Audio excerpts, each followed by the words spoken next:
Now, live from Santa's Satellite Workshop in the Queen City, it's a very merry Charlotte Sports Live.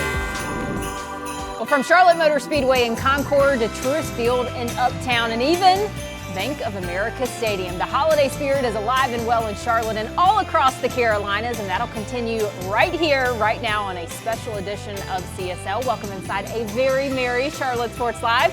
I'm Carly Gebhardt next to Gabe McDonald, and Gabe, this year was full of big headlines, big moments, and a lot of change. Yeah, absolutely. And as we unveil our top 5 moments of the year, feel free to tweet us at CSL and QCN for any big moment you think we missed. We'll say goodbye to 2024 and also end with what we are most looking forward to in the sports sector in Carolina in 2025. But without further ado, Carla, do you want to start us out with moment number 5? Drum roll? Absolutely. Good drum roll. So many to choose from, but we do start with all the change, and we're actually going to be grouping the Hornets and the Panthers into this one. But we're going to start with the Carolina Panthers because that's really how this year started off in 2024. The Panthers announced they hired former Panthers linebacker Dan Morgan as their new general manager. That was on January 22nd.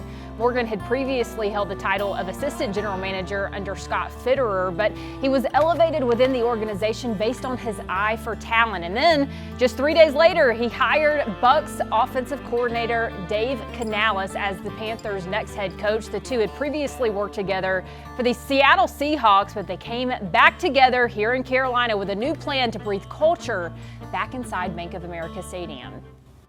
No pressure, but a lot of hunger. Like a lot of hunger to be great.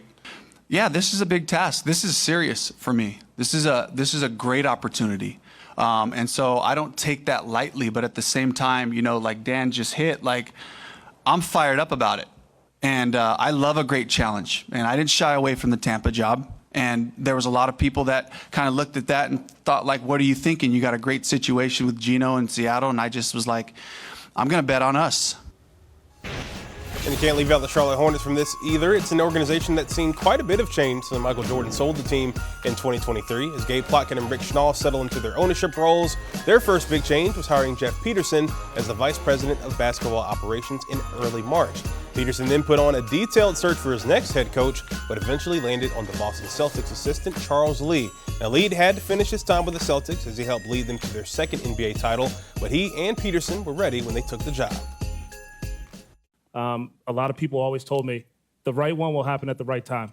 And I fully believe that this is the right job at the right time for me, for my family, and for this organization. You know, I got to the point, I told Gabe and Rick, like, I'm sitting here trying to figure out why we shouldn't hire him, you know, and I felt pretty good about that in terms of just checking my work and figuring out again why we wouldn't go that route. So I think just being able to be privileged in terms of talking to members of the Celtics organization, members of the Milwaukee Bucks organization, and of course my experience with him in Atlanta just kind of crystallized everything. And like I said, very confident that he's the right person and coach to lead us going forward.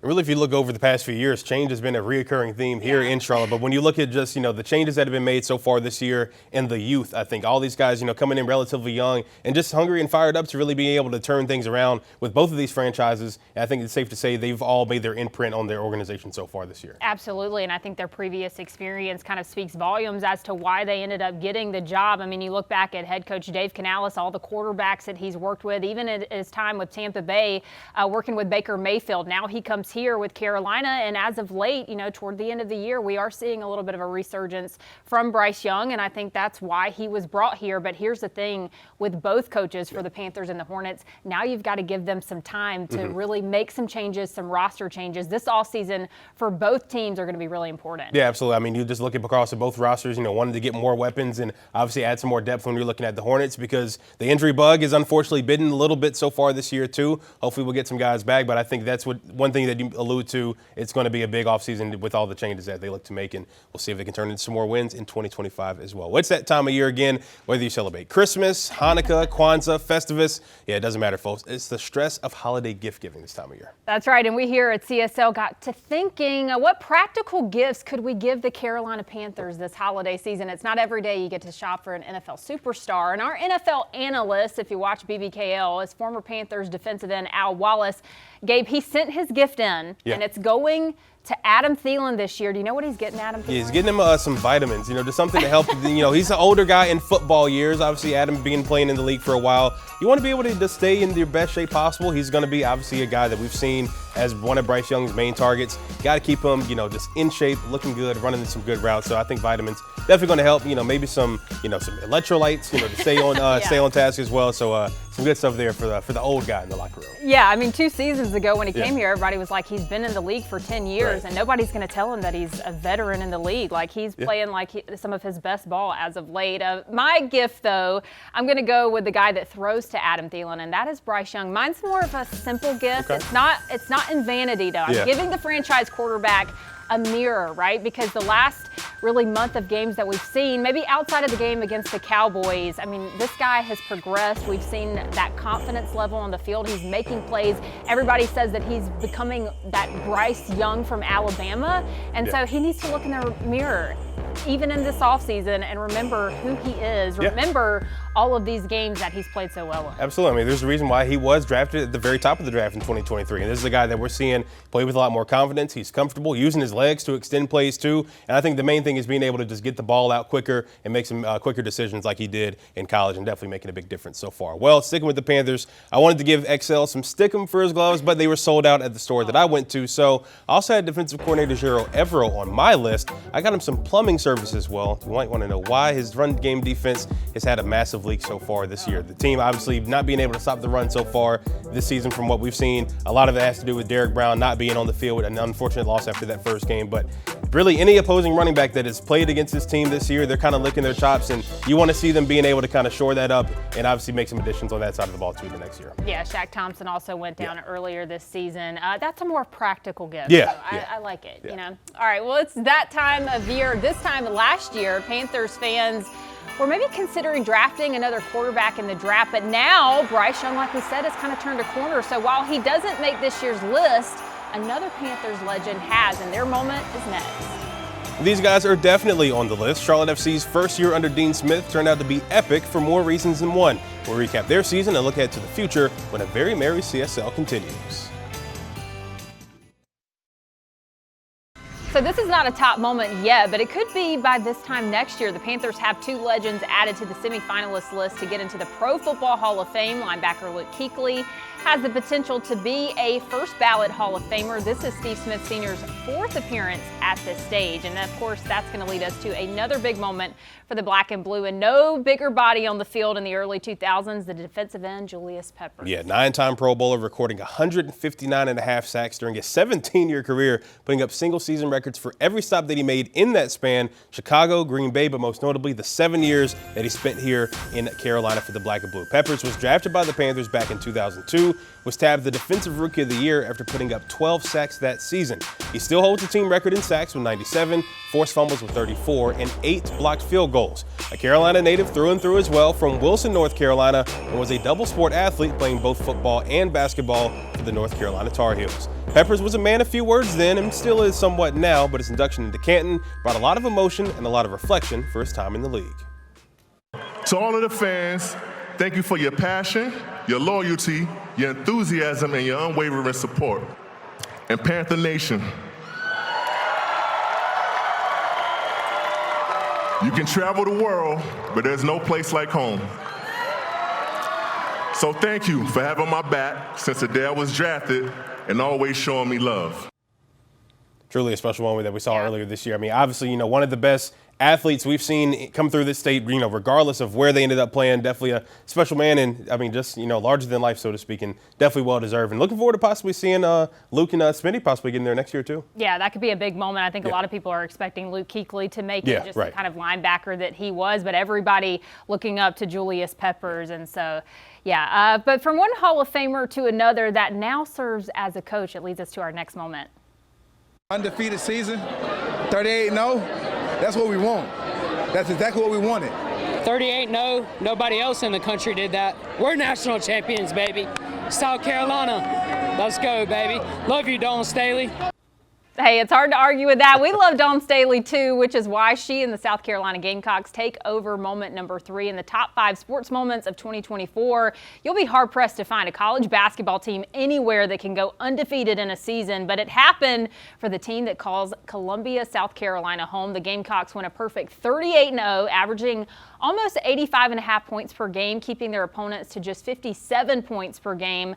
Not only that, though, but they had to beat the wildly popular and eventual first overall pick in the WNBA draft, Caitlin Clark. The final score against the Iowa Hawkeyes, 87-75. And so you're looking at this and you're thinking, what a great season that they had, their 3rd national championship under Dawn Staley. But it was a true battle for them in the national championship. Absolutely. I mean, we saw, one of the better, NCAA tournaments as a whole that we saw, in recent years. And just great to see the women's game elevated the way that it is, from the women at South Carolina, Caitlin Clark, even Juju Watkins and Paige Beckers, who we're still seeing on the court in college now. But Dawn Staley, what she's been able to build, I mean, South Carolina was an afterthought when she got there in 2008, and now one of the top programs in the country, rivaling the likes of UConn and Tennessee. So really great to see, and definitely undefeated, 38-0, truly special. One of the reasons why it's one of our top moments. Well, the Gamecocks dominance continues in the postseason, but it's a different kind of playoff that has our hearts singing in the Queen City. With only 2 moments remaining, does Charlotte FC take the #1 spot? You can find out in a little bit. And it's not the end of the year without a few farewells. We say goodbye to some familiar places and faces before we take on 2025. A very merry CSL continues right after this. McGuire, saved by Kalina. This is headed back to Orlando. Charlotte have their first ever playoff win.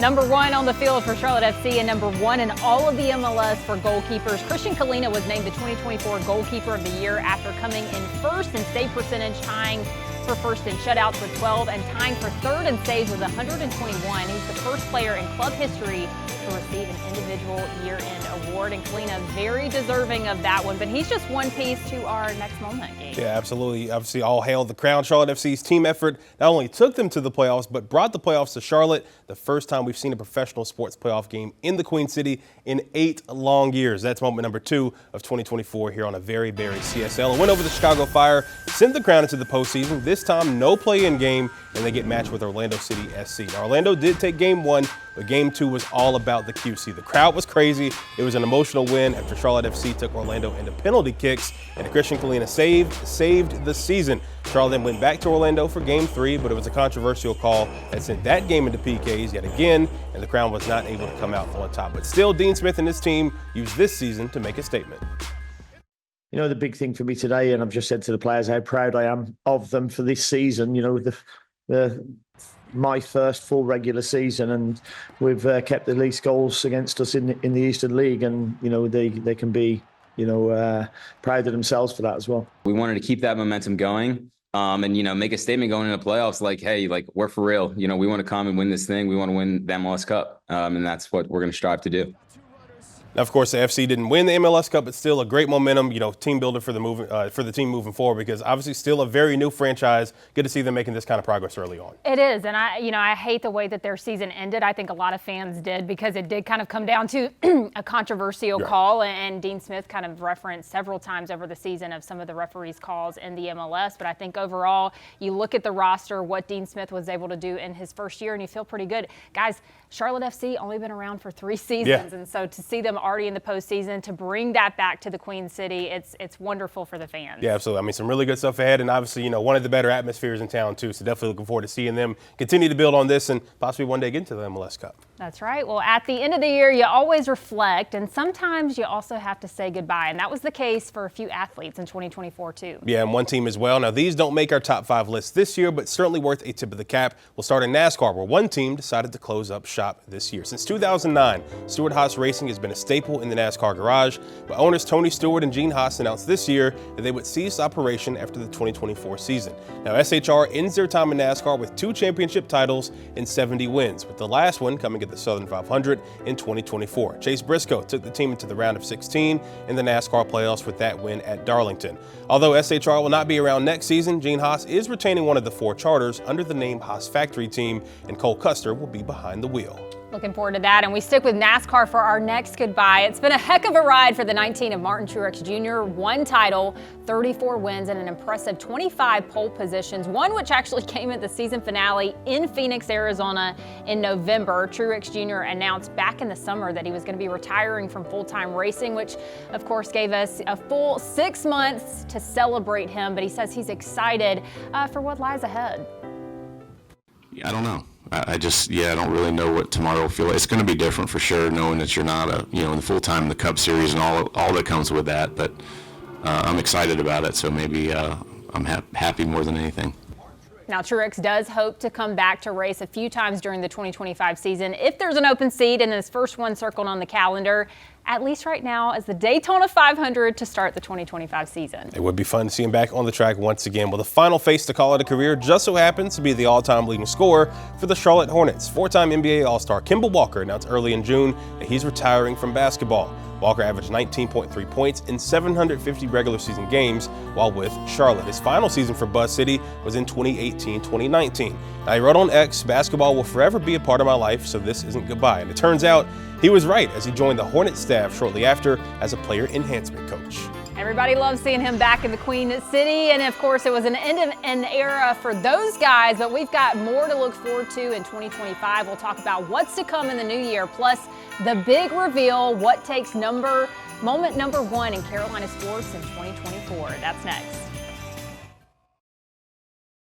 Who doesn't love winning money? And if you do, well, you have North Carolina to thank in 2024, because March 11th was the day that sports gambling online was made legal. As much as we would love to put some money down on that for number 1, there was another moment that stole the spotlight pretty recently, Carla. Yeah, very recently. All bets were off when we heard that Bill Belichick is coming to college football to take over the Tar Heels. He's got 8 Super Bowl titles to his name, but it's going to be his first stint in the collegiate era. Belichick is going to take over the program for another legendary coach in Mac Brown. With college football slowly becoming more like the NFL every season, maybe Belichick will be able to bring his front office knowledge to UNC. One thing's for sure, though, players that want to eventually play in the league are going to want to be coached by this guy. At 72 years old, Belichick says that he's ready to hit the ground running. Excited to be in college football, excited for the opportunity to build and develop young student athletes, young men, and prepare them for their life, either in the NFL or professionally. But the lessons they learn will be professional lessons. They'll be pros in all areas, and that's what we want to develop. And my dad told me this: when you love what you do, it's not work. It's I love what I do. I love coaching. I love the interaction with the players. I love building a team, working with the assistants, game planning, the game itself. I feel like you can just tell he's so excited to be back in the football world in any kind of capacity, and it's going to be interesting. I mean, this was such a shocking storyline, and everybody across the country is talking about it. Yeah, absolutely. I mean, probably the biggest sports story, not just in Carolinas this year, but probably the entire country. I mean, we saw, obviously, the fallout there in New England. Things didn't go too well after Tom Brady left, but now looking to kind of have another chance and a fresh start as well. I just think, it's going to be interesting to see how this plays out, because obviously he did pretty solid in his TV adventures as well. So taking the year off. So I think being back, with the ever-changing landscape of college football, is going to be pretty interesting to watch, but definitely going to be some hot tickets around, the country wherever they travel to this year. Yeah, a lot of hot tickets, that's for sure. And now that the number 1 overall moment has been revealed, we're going to close out with what sports story we're eager to follow in 2025. And Gabe, you're up first. Yeah, I'm saying with the story we just talked about, it's going off our top moment for 2025. I'm interested to see how the hiring of Bill Belichick is going to impact the future of NIL at North Carolina, because we all know the landscape of college football, it's ever changing. So it's expected, according to reports, the package for the program will be upwards of $20 million, but it's a $16 million increase from before. So definitely a big investment there. The portal opening up again in the spring, and Chapel Hill is going to be a hot spot for some of the top recruits in the country, because like you said, who wouldn't want to play for an 8-time Super Bowl champion? Now they have the coach to bring in the top guys, and now they're going to have the moolah to do so as well, because we know that's a big factor in college ball. Yeah, I think the biggest thing about bringing a new and a big name into a college football program is you just wonder, is it going to work? Yeah. You have all the reasons as to why it could, but certainly some reasons as to why it might not, given just his age and the way that they want to kind of build the program up. But it could certainly be the biggest splash in college football history. But over the last month of games, outside of the games against the Cowboys, we've seen a different Bryce Young, which means this is the story I'm going to be watching in 2025. We've seen this continue, but how is it going to evolve in 2025? What weapons can General Manager Dan Morgan and Head Coach Dave Canales continue to put around Bryce Young? I mean, you would think after maybe an increased confidence, he should take a big leap this offseason. Absolutely. I mean, this is a guy who's starting to really prove why he was that top overall pick, playing well, has that confidence, but he still want to get some different guys around him too, and even on the defensive side. But I think looking at specifically on offense too, adding some more possibly to the tight end room, offensive line depth, but got to look at that receiver spot, finding some guys that can really take the top off the defense and really help Bryce Young continue to grow. I think Dan Morgan's going to be hard at work this offseason for sure. Yeah, it's going to be an important offseason for everybody involved for the Carolina Panthers organization, and hopefully a great draft for Bryce Young and those weapons around him. But that's going to do it for us on a very Merry CSL. We hope you enjoyed the show, and of course we want to wish you a Merry Christmas, a Happy Holidays, and a Happy New Year.